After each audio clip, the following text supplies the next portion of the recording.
يا أيها الذين آمنوا اتقوا الله حق تقاته ولا تموتن إلا وأنتم مسلمون. وقال رسول الله صلى الله عليه وسلم ittaqillaha haitsuma kunta wa atbi'is sayyi'atal hasanata tamhuha wa khaliqin nas bi khuluqin hasan. Ma'asyiral muslimin, bapak-bapak, ibu-ibu, hadirin hadirat jamaah salat subuh yang senantiasa dirahmati oleh Allah Subhanahu wa taala. Marilah pada kesempatan pagi hari ini, di hari yang penuh dengan keberkahan, di bulan yang penuh dengan keberkahan juga, kita senantiasa bersyukur kepada Allah Subhanahu wa taala yang telah memberikan kenikmatan kepada kita semuanya, baik nikmat kesehatan maupun nikmat kesempatan, terlebih nikmat iman dan Islam, yang mana atas izin Allah Subhanahu wa taala kita masih diberikan kekuatan untuk bisa melaksanakan kewajiban-kewajiban, perintah-perintah Allah Subhanahu wa taala, khususnya yakni ibadah syam di bulan Ramadan ini, yang alhamdulillah dari hari ke hari kita lalui, tidak terasa sudah 26 hari kita melaksanakan ibadah syam. Mudah-mudahan Allah Subhanahu wa taala menerima seluruh amalan ibadah kita, baik itu syam yang kita lakukan, sholat tarawih yang kita kerjakan, qiraatul Quran, terkhusus di 10 hari terakhir ini pelaksanaan ibadah itikaf. Mudah-mudahan semuanya diterima oleh Allah Subhanahu wa taala, memperberat amal timbangan kebaikan kita, dan mudah-mudahan kita semuanya di akhir hayat kehidupan kita dalam keadaan husnul khatimah. Amin Allahumma. Hadirin ma'asyiral muslimin rahimani wa rahimakumullah. Tidak lupa sholawat dan salam senantiasa kita curahkan kepada junjungan Nabi kita, Nabi Muhammad sallallahu alaihi wasallam, kepada keluarganya, sahabatnya, dan orang-orang yang senantiasa mengikuti jejaknya hingga akhir zaman nanti. Jamaah rahimani wa rahimakumullah, pada kesempatan kuntum di subuh pagi hari ini, kami akan menyampaikan firman Allah Subhanahu wa taala di dalam surat Al-Isra ayat yang pertama. Allah Subhanahu wa taala berfirman, A'udzu billahi minasy syaithanir rajim. Bismillahirrahmanirrahim. Subhanalladzi asra bi'abdihi lailan minal masjidil haram ilal masjidil aqsa alladzi barakna hawlahu linuriyahu min ayatina innahu huwas samiul basir.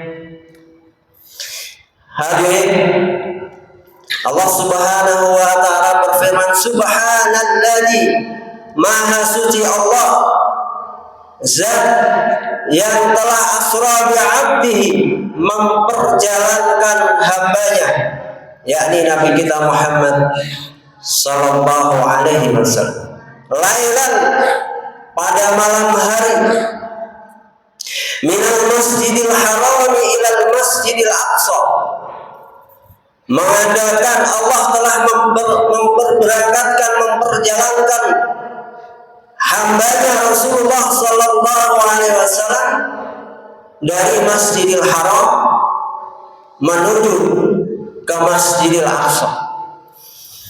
Alladzi barakna haulahu, yang mana Masjidil Aqsa ini barakna, kami memberkahinya, haulahu, di sekitarnya, di sekelilingnya.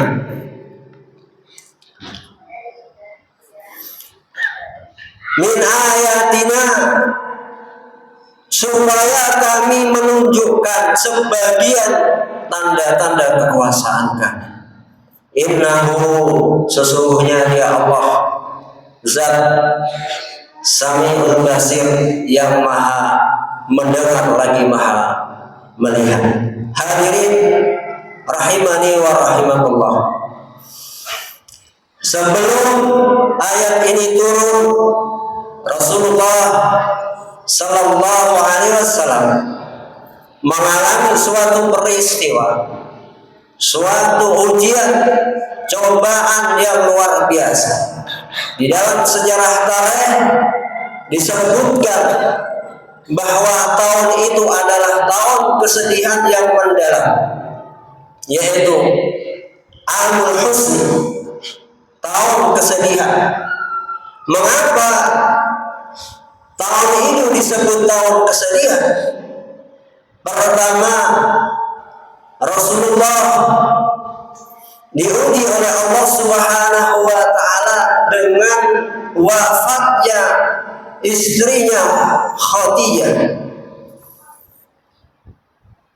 yang mana Sayyidah Khadijah ini 25 tahun membersamai Rasulullah Sallallahu Alaihi Wasallam.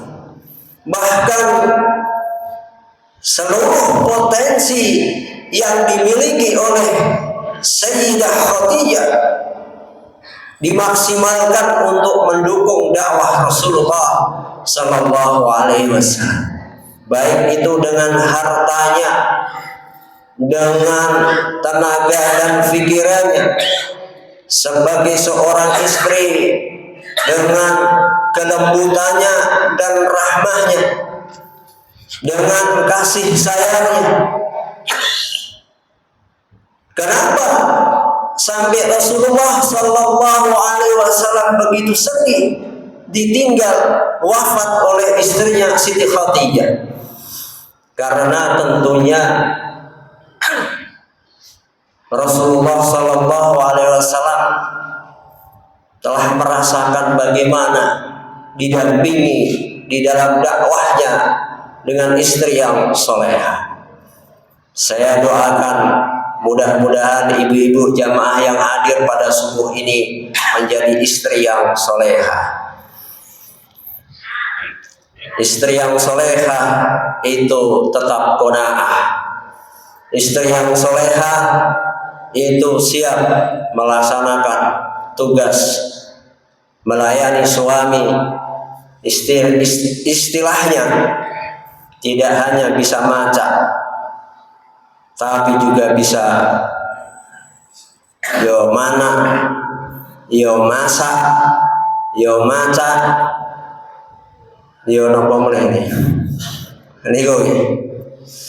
Jadi hadirin, yang kedua, Rasulullah Sallallahu Alaihi Wasallam ditinggal wafat oleh pamannya yang bernama Abu Thalib, di mana Rasulullah ini diasuh oleh Abu Thalib. Abu Thalib ini sebagai pelindung dakwah Rasulullah Sallallahu Alaihi Wasallam. Satu-satunya paman yang membela Rasulullah, yang mendukung Rasulullah, yang berani pasang dada untuk menghadapi orang-orang kafir Quraisy adalah paman beliau Abu Thalib.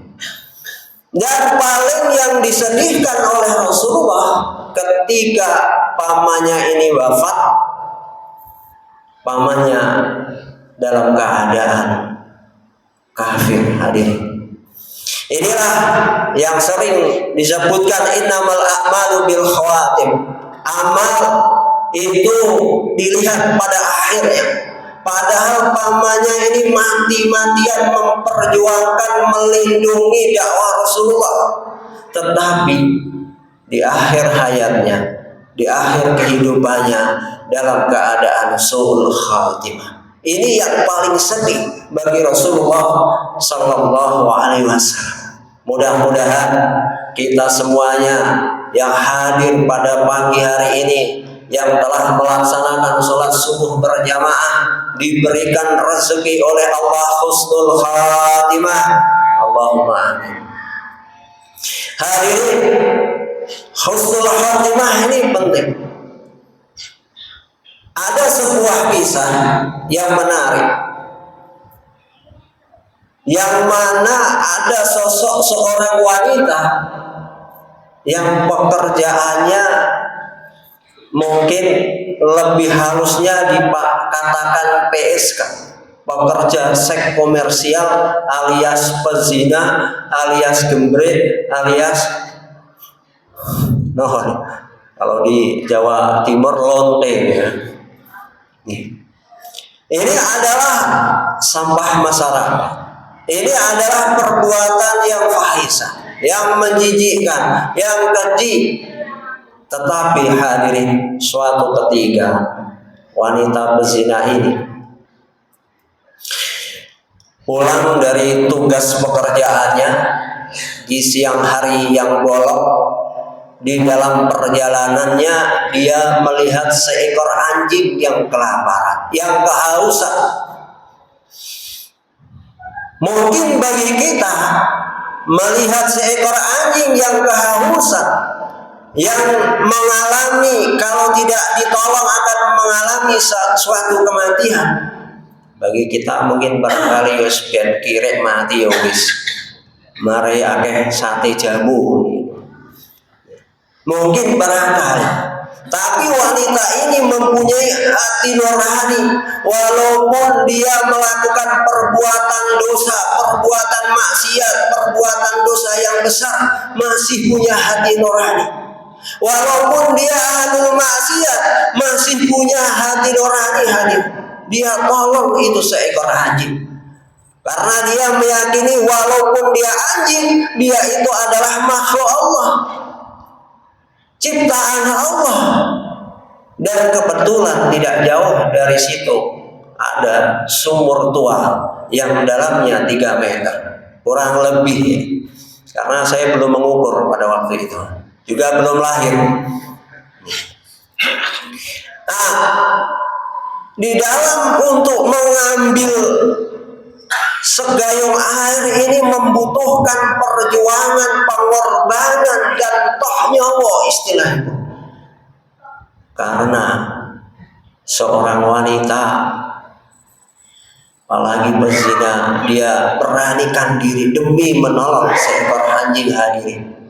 Dia lepas sepatu jengelnya, dia gigit sepatunya, dia turun ke bawah sumur, dia ciduk air yang ada di sumur itu, kemudian dia gigit lagi sepatu yang ada airnya itu, dia susah payah naik ke atas, dan alhamdulillah selamat dan bisa menolong seekor anjing. Dengan wasilah dan perantara menolong seekor anjing, menyebabkan dirinya oleh Allah dikabarkan kepada malaikat bahwa wanita yang berzina ini adalah ahlul jannah. Bayangkan, ya. Jadi tapi ibu-ibu jangan ikut-ikutan ya. Nih ya. Ini karena takdir. Ya. Gara-gara menolong seekor anjing dia masuk jannah. Apalagi hari ini kita di belahan bumi, di Palestina, di Gaza, saudara-saudara kita justru lebih membutuhkan pertolongan, membutuhkan uluran tangan kita, membutuhkan solidaritas kita sebagai seorang muslim, maksimal kita berusaha, kalau tidak dengan harta kita, kalau tidak dengan jiwa kita, yakni dengan doa kita ketika kita menghadap beribadah kepada Allah Subhanahu wa Ta'ala. Insya Allah, kalau menolong seekor anjing masuk surga, saya yakin, saya tanya bapak-bapak ini, apakah kalau kita ini menolong saudara-saudara kita yang ada di negeri Palestina, di Gaza, di Masjidil Aqsa, apakah tidak akan lebih masuk surga? Kira-kira insya Allah kita akan lebih masuk surga kalau menolong seekor anjing aja. Si ahlul maksiat, kehidupan dengan penuh perbuatan dosa, apalagi menolong saudara-saudara muslim kita. Oleh karena itu hadirin, kesedihan Rasulullah ini tidak hanya itu saja. Dia, orang-orang kafir Quraisy ini semakin berani karena pamannya sudah meninggal, enggak ada yang melindunginya. Akhirnya ujian, cobaan, siksaan, hinaan, cemoohan. Bahkan itu aja ketika Rasulullah mencoba dakwah ke Taif, ya, di sana dakwahnya tidak diterima, kemudian Rasulullah diusir, kemudian juga Rasulullah dilempari batu. Maka saat kesedihan yang mendalam itu, Rasulullah Shallallahu Alaihi Wasallam diperjalankan oleh Allah. Jadi bapak-bapak hadirin, kalau ibu-ibu di rumah ini sedih, ya diajak rela, ya. Selain itu juga bulanannya ditambah. Nah ini kalau ada, karena rehlah itu sebagian dari untuk menghilangkan kepenatan, kesedihan, ya, tapi sebulan sekali atau setahun 3 kali, ya. Nih. Maka Rasulullah ini diperjalankan oleh Allah Subhanahu wa Ta'ala dari Masjidil Haram menuju ke Masjidil Aqsa. Kenapa harus ke Masjidil Aqsa? Masjidil Aqsa ini milik umat Islam. Masjidil Aqsa ini masjid yang disebutkan oleh Allah di dalam Al-Quran, di dalam surat Al-Isra. Saya tanya, sebagus-bagus kita sholat, ya, di masjid yang paling terbaik di kota Solo ini, masjid nopo di kota Solo yang terbaik? Jaya, itu pahalanya berapa? Paling mentok 27 derajat. Tapi kalau kita sholat di Masjidil Aqsa, pahalanya 1000. Bayangkan, Pak. Siapa yang mau ke sana ini? Takutnya nggak bisa pulang gitu ya. Ini. Jadi Masjidil Aqsa ini, sholat di Masjidil Aqsa pahalanya adalah 1000 derajat. Lebih daripada itu hadir. Kalau kita ini sholat di Masjid Al-Muhtadin, sholat subuh pahalanya 27 derajat. Ya. Kalau kita sholat di Masjidil Haram pahalanya 100.000. Kalau kita sholat di Masjid Nabawi pahalanya 500.000. Kalau kita sholat di Masjidil Aqsa pahalanya 1000. Oleh karena itu hadirin, inilah ayat ini mengingatkan kepada kita dengan dimi'rajkannya Rasulullah untuk menerima perintah sholat 5 waktu. Ini menunjukkan sesedih apapun, sesusah apapun, sebesar ujian yang kita hadapi di dunia, seberat beban yang ada di dunia ini, sebanyak masalah yang kita hadapi, kerjakanlah sholat. Selama kita bersama Allah, insya Allah masalah kita akan terselesaikan. Mengatasi masalah tanpa ada masalah dengan mendekatkan diri kepada Allah Subhanahu wa Ta'ala. Ini saja yang bisa saya sampaikan. Mudah-mudahan bermanfaat. Mohon maaf apabila terlalu panjang. Kurang lebihnya Saya mohon maaf. Aku qouli hadza astaghfirullah li wa lakum. Assalamualaikum warahmatullahi wabarakatuh.